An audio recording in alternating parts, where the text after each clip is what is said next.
Welcome to another Chef Knives to Go quick look product review. I'm Steve Gamache, and this time we are looking at a paring knife. This is the Takayuki Damascus hammered or Tsushima paring knife, 80 millimeter.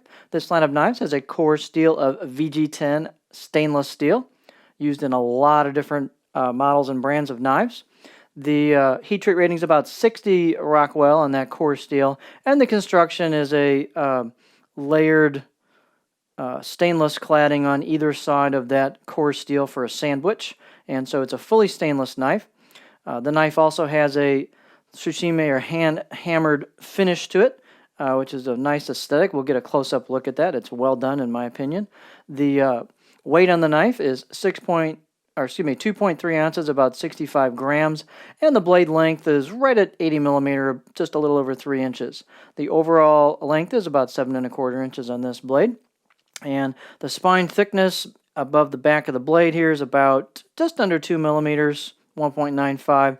And then we don't have a lot of taper on this knife, so it pretty much just holds that until we hit the grind of the knife and thins out at the very, very tip. So it's a pretty stout blade. It's actually a very stout blade.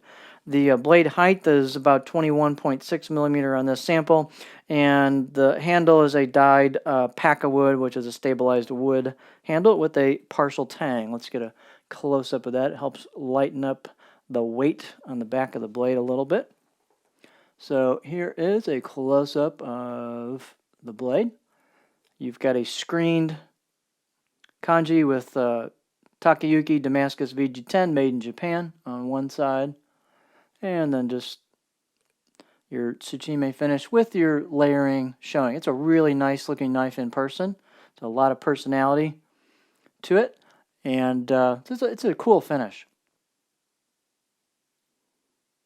Fit and finish is quite good. You do have some sharp edges on the very corners of the spine and also the choil here, so you could take a little bit of 400 grit sandpaper and just touch that up a little bit with a shoe shine motion, just a thin strip of sandpaper, if you felt like doing that. Fit and finish on the handle itself is excellent. It's a nice look to the wood, and you can, again, it's a partial tang, so it does not go through all the way through to help keep the weight down a little bit. So the bottom is solid wood. Here is the spine again, and you can see it retains a lot of its thickness to get right at the tip. So this is a pretty stout blade. It's got a nice grind. You can see the grind pretty much starts where the Damascus layers or the layers show. Pretty easy to see that. And you can see the edge profile. Let's back out just a little bit here.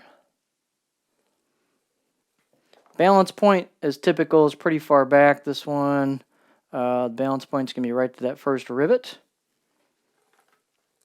Not that you use these on a cutting board much, but let's take a look anyway. So here's what the profile looks like. Got a reasonably pointed tip for detail work. And in terms of handling, this blade is 80 millimeters, so it's a little bit shorter than some paring knives, which a lot of them are 90. So some of them are like 3.5 inches, some are 4.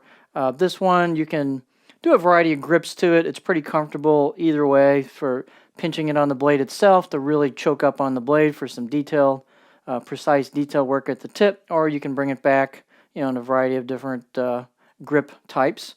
The handle is not so tiny. I think it'll fit a wide variety of hands, and especially if you don't like tiny, tiny handles on paring knives, this might be a pretty nice option for you.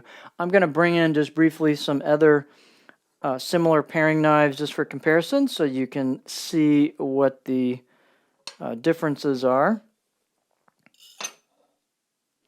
So here we have the Dojo Aogami Super 80 millimeter paring knife. This is the Tojiro DP 90 millimeter paring knife, and then this is the Shun Classic 3.5 inch or 90 millimeter paring knife as well. So in terms of feel, this is going to have a similar blade size. This Dojo, it's a more pointed blade. It's shorter. You can see it's more of a spear pointed tip to it. And this particular one, we'll zoom in just a little bit here. I shouldn't say zoom in, but focus in. So this particular one, you've got to really choke up on the blade a bit more to get your 2 fingers on it. because of the way the handle bolster, the front of the handle is angled towards the spine. So a little different feel on that. It tends to have a pretty choked up effect.